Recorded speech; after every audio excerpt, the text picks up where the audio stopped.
Hi there, I'm Jo FitzGerald from primary to secondary, and I'm so delighted today to be joined by Azeem Amir. Many of you will know Azeem. He graduated from the University of Salford with a degree in business management with sport, and he is now, ta-da, studying for his masters, which is really exciting. Azeem is also in the England blind football squad for the Paralympics. He grew up in Rochdale, Greater Manchester, and he went on to achieve 2 A stars and a B in his A levels. He has played blind football for England all over the world. And more than that, and this is how we know Azeem, he is a motivational speaker. He goes all across the UK, um, providing support and inspiration for children with disabilities. We're so pleased to have you here, Azeem. Today, in the first of 2 interviews, we're going to ask Azeem about his insights into the transition process, what he went through. The first of the interviews is about primary, and then the next one we'll be talking about his experiences in secondary school and actually going through that transition and those first few months. So, hi Azeem, so glad that you're here with us today and thank you so much. Hi, Joe. Yeah, thank you very much for getting me on here. It's great to be a part of this new initiative, and yeah, I'm more than happy to get involved, and hopefully some of my insights can help others. I'm sure they will. So, Azeem, can you tell me a little bit about your primary school and your experiences in primary? How did that go for you? So yeah, I mean, so when I was born, I was born with a visual impairment, which meant I had no sight in my right eye and just light perception in my left, and I was the first child of my parents, and it kind of meant that for them deciding with regards to my education, it was a complete new thing for them in terms of the advice on whether to send me to a specialist school or to a mainstream school, but I was very fortunate that I had two cousins who were of a very similar age to me, and they were going to go to a mainstream primary school. And my dad kind of went down the thought process of, well, actually, Azim shouldn't be any different to them, and the school hopefully will be able to provide enough support for him to still kind of go through school with his family and with his local friends, but also to get the support that he needs. And yeah, that's why I picked my local primary school, and it all started it all started there. And I had an amazing time, and I've got so many memories that I can look back on, and the people around me who I guess shaped me into kind of the person I am today. That's just so great to hear. Obviously, it helped, with your cousins being there, but also it sounds like, they really made space for you. And were there any special provisions that they had to provide?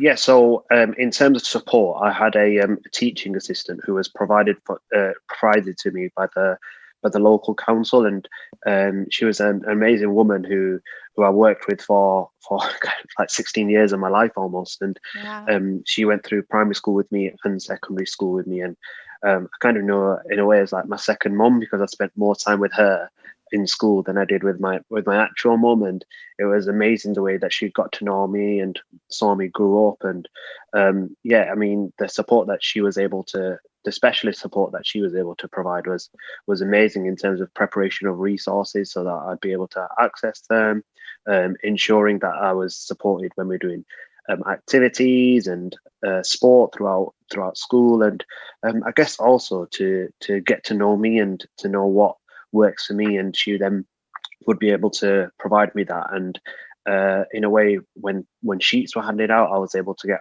work that I was able to access at the same time, so I didn't kind of feel any different. And same with exams and tests. It was great that the fact that she was able to get to know me and understand me and how I work best, and also my family. And it was, yeah, she's amazing, and I still keep in touch with her now. So She sounds like a really special person. So when it came kind of to the time of getting ready for transition, I suppose you were gonna go to a secondary school, maybe in year 5, year 6. When did it hit home for you, and how did you feel about that? I think a lot of it comes towards the end of year 5 when you start realizing that, oh, we've got to get ready for SATs next year, and it's going to be year 6, and that's all of a sudden it's like that's your last year, and before you know it, you're going to be in big school, and you're going to have to get used to kind of growing up a little bit more, and that's when I kind of started to think about, actually, well, I need to get ready for high school, because it will be on me before I even know it. And yeah, that's just how it happened. It was like, before you know it, you're getting ready for your SATs at the end of year 5, and then it's leavers assembly, and you're moving on to the next chapter of your life. And you get that day when you bring a carrier bag in, and all your books are put into a bag because it's the last day, and you're taking it home. And it's yeah, and it's a real emotional day when it's your last day at school, and the kids are crying, and the teachers are sobbing, and your parents are like, "Oh, don't worry, you'll be okay." And then a year later, it's like a lot of people, "Oh, what was primary school? I can't even remember any of that." Yeah, you do. Some children do move on really quickly, don't they? Others don't.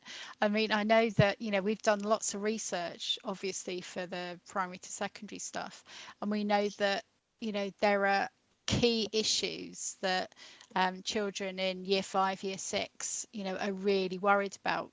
It could be losing old friends, getting lost in the school, all these kind of things. Can you think of anything that you were particularly worried about?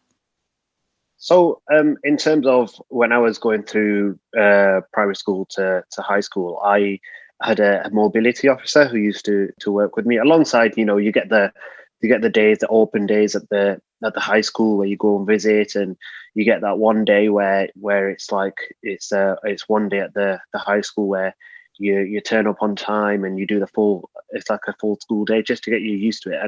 And I mean, the first thing that was hitting me was the amount of walking that I was going to be doing, because my primary school was just one floor, and year 1 to 6 was on a corridor, and it was like you'd walk to the next class, and that was it. And but now it was, you had to travel to a different building, you had to walk over to a different building to get to your next lesson and change over. And yeah, it was massive, and that's the first thing that I was kind of daunted by, as to the amount of steps. At high school there was 5 floors, and we had one at primary school, and it was just the sheer size of the high school was a bit scary, and also getting used to the amount of people. I mean, probably my primary school was like 250 people, and that was including all the staff and the students. Whereas, like, high school, there's that's one year group, so it was getting used to how busy things are going to be. And yeah, the busyness of change over time. When I saw it, I was like, oh, I'm so little here, I'm going to get crushed. Yeah, I'm sure most people think that. Did you know which high school you were going to, or did you have a choice? Was there one that was really going to suit your needs, or were there a few that you were going to consider? So I mean, there was one that I was kind of dead set on, just because I'd had well, my parents had actually gone to that high school, so it Ah, was it was in the local area, and they'd actually gone to that school. So they were like, even some of the teachers that were there when my parents were there. So it was they were coming close. They retired while I was at high school. And it was nice when we turned up to parents' evening, and my dad was like, "Oh yeah, I recognize him. He taught me." And it's like, it's almost, such a long time later, I'm getting taught by the same person. So I kind of had an inkling that I was going to be going to that high school. And with relatives and my family, and also my friends in the class who were they were also going to be going to that school. So I kind of knew that I'd be going to that specific high school. So it wasn't too bad. But then it was getting through the process of filling your applications, and making sure that you had an understanding of how it was all going to work, the transition, getting used to the building and the staff and how you're going to get there, and it's a lot to think about. Yeah, an awful lot to think about. With the application process as well, was that um, did you find that it was attuned to your needs, or was it just a lot more general? Can you remember that? I mean, I can remember in terms of going in to visit the SEN department at the school and having a chat to them about how my needs would be supported and how they could kind of cater for me in terms of making sure that resources would be ready and I'd be able to get around okay. I'd be able to understand the building, and they were very good in terms of acknowledging the fact that they'd never had a visually impaired person go through their school before, but they were more than happy to learn and be able to put the things in place for me. And they were great in terms of that support. And obviously, I had it was called a statement back then where it was like with all your needs, but now I think it's called a EHC plan, and I had that, so that was good that I had my needs written down and what the primary school were providing that the secondary school could put into place. It sounds really good. It sounds like everyone was really helpful. Do you feel that your primary school maybe could have done more? Is there anything that maybe there was a gap somewhere for you, or do you think it was really cohesive, really helpful? I mean, in all honesty, my primary school were great because I was very, very fortunate that my support worker that I was provided with, she was provided through the council. But I know now that due to government courts and council courts, that the TAs who work with those with additional needs are provided by the school, and it's kind of a strange process because a lot of them haven't really experienced working with a lot of people with additional needs and haven't had this specific training like that QTVI would have had. And I think that does put children who are going through that process nowadays in a bit of a disadvantage because that specific person who had the correct training and the experience isn't there anymore because you're using in-house staff just because of the situation with money basically. And that's a real shame because there's so much that the QTVIs go through and are experiencing day by day that aren't taught through presentations and booklets. That experience is what is able to shape them to be able to support people in the best way. So yeah, that's my only thing now, but I was very lucky that I'm 21 now, and back then there was the the money situation was a bit different. Yeah, it's a shame, isn't it? It sounds like you were almost really incredibly lucky to have that continued support, whereas maybe now that might not happen for various reasons. That might have a huge impact, mightn't it, on somebody experiencing that primary to secondary transition if you don't have that that same person, I suppose, who knows you, understands you, has got to know you. Um, yeah, it might be quite traumatic, mightn't it, not to have that when you go to secondary school.